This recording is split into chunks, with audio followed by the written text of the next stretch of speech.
Hi, welcome to Market in a Minute. I'm Patrick Adams. So, the market has about 15% upside potential looking out to 2027. So, when the market starts to look out that direction, it can have some visibility. We see a big move coming. And we think we're getting this Iran news behind us. This reminds me of The Black Knight. Do you remember this, the movie, the Monty Python movie, where the Black Knight gets his arms cut off and says just a flesh wound, gets his legs cut off, just a scratch, come back and fight. Well, there's not a whole lot Iran can do at this point. There's not a whole lot our military can do at this point.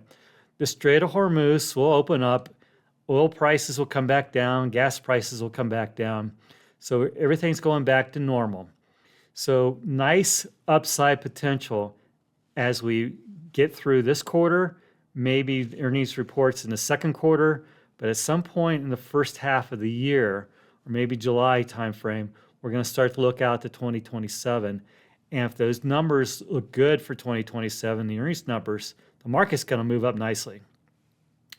Pancreatic cancer. Revolution Medicines had a big announcement on Monday. We got a better stock to buy. Immuneering. We think that there's 72 times upside, not percent, but upside in this stock. So this is one we've liked for a while, and we think it has a better drug than RVMD. Disclosures. Please read this before you continue with the video. Now, market update. The Iran war, we're in the later innings of what's going on there. We can see how it's going to end. Trump's probably going to get everything he wants. Granted, those leaders in Iran, they're not rational. They probably want to fight until the end, like the Black Knight, right? And it's basically over. So this will be resolved in the next several weeks, in our opinion, if not sooner. Earnings are coming out this week. So we got the large banks coming. It was Goldman Sachs started on Monday. The thing to watch for is Bank of America on Wednesday. What we want to hear is how that consumer is holding up. Maybe it's a little bit too early with the rise in gasoline prices, but we think we're going to hear a pretty positive story about how the consumer is holding up through this. Now, this quarter, the expectations is for 12.6% earnings growth. We think it's probably going to be more like 15. That's our best hunch at this point. And you can see all the different sectors here, the expectations for the earnings growth for this quarter. And it's driven by technology, and it's really driven by those commodity chips and technology. That won't last forever, but that's what's driving it. Now, the earnings for 2027. Here's the earnings for 2027. 374 is the expectation. This is kind of unusual. We're seeing the earnings estimates go up for the out year. Usually what we see is the earnings estimates for the out year go down, but we're seeing it go up. So that's given us some confidence that these numbers might actually be hit for 2027. And it's a really bullish view of 2027. So if we can hit these numbers, 374 up from 322 is what's expected for this year, 2026. We think there's 15% upside to the markets. So if you put a 21 multiple on it, that may be too high. Who knows? Maybe too low. But 21 multiple on it gets you about 78.50 on the S&P 500, 15% upside. And again, as we get out into the middle part of this year, we think that those numbers will really start to come into focus. So at this point, there's now momentum coming back into the markets, and those better quality companies are probably going to perform pretty well. Anthropic. So Anthropic knocked the heck out of the software sector last week. So they had this devilish software called Mythos, okay? It basically can tell you what the risks are in your software, where the problems are, but it can also wreak havoc too. It can also kind of take control of things. So this is the first time, this is what the big fear of AI has been, that potentially these software AI is going to start to take over things. And so it knocked the group down, the software sector, which is already down a ton, knocked it down some more. The really high quality companies like the cybersecurity stocks are down, but they're down even more.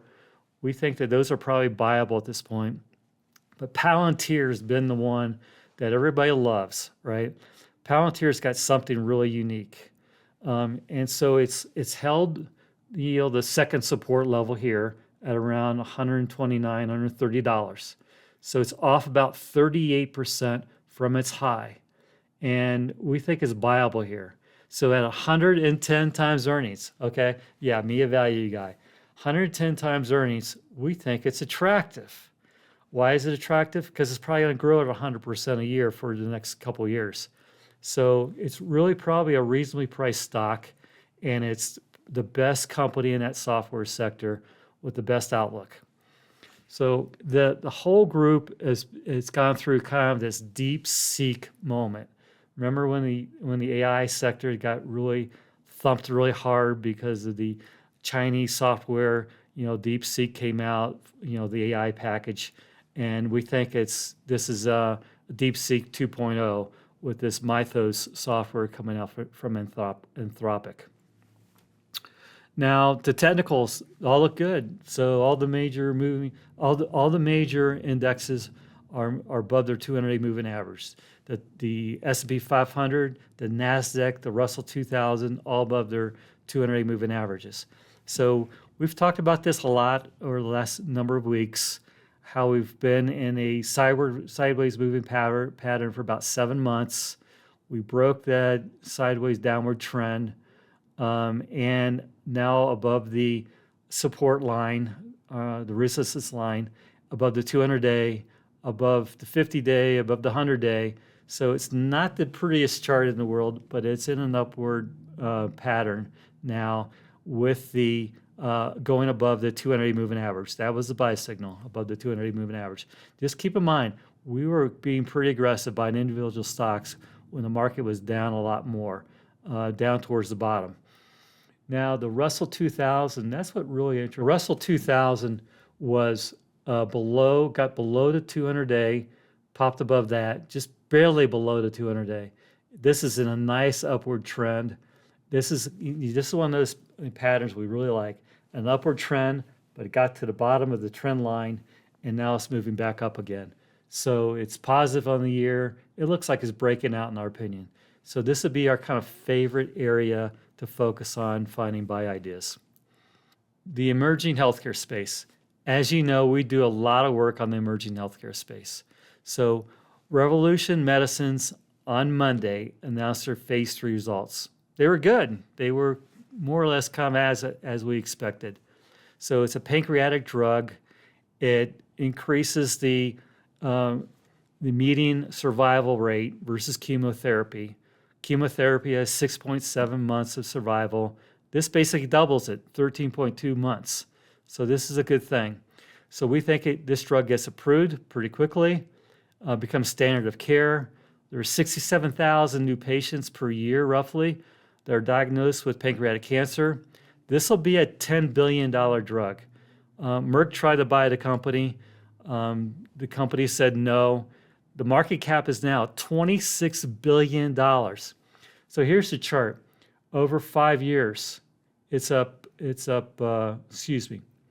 over 2 years, it's up 5-fold.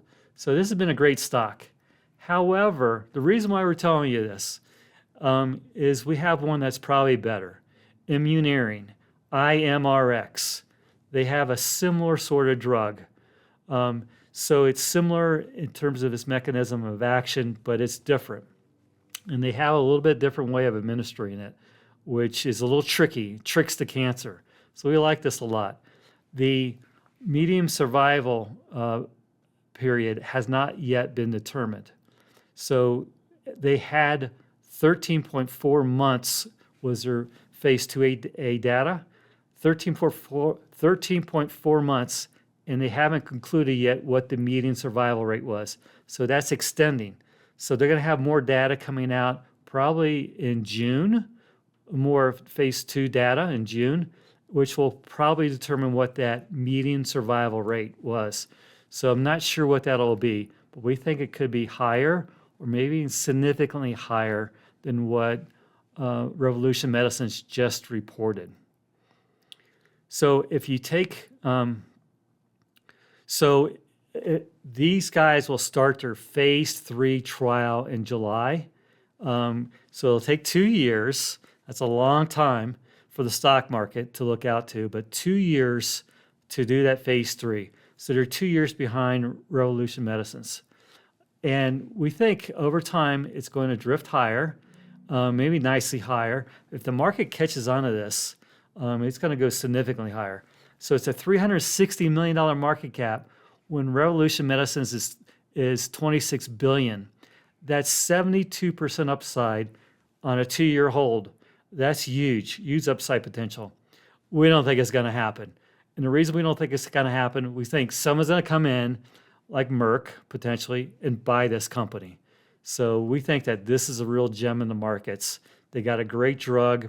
They've had good clinical results. They're fully funded out to 2029, so they got plenty of time to get their drug done before they run out of money. Really like this one. Really like it a lot. So as you know, we've been defensive as the year started, and we took our hedges off, and we started buying stocks when the market was down nicely. Now we got a great portfolio of high quality companies that we bought on the cheap. We think the market continues to go higher. There's probably going to be some volatility, no doubt about it. And looking out to 2027, we think we have good upside potential. And we're picking off these great opportunities as we go along. So we want to put the icing on the cake now. So either increase our exposure through indexes. We got a great portfolio of individual stocks, or we buy some more individual stocks that we think are just mispriced and are really good values. So if you have any questions, come to my website, Patrick Adams CFA. Sign up for a hard copy of Market in a Minute. Also, you can ping me off the video, or come to PVG Asset Management and you can view some of our strategies there. Take care.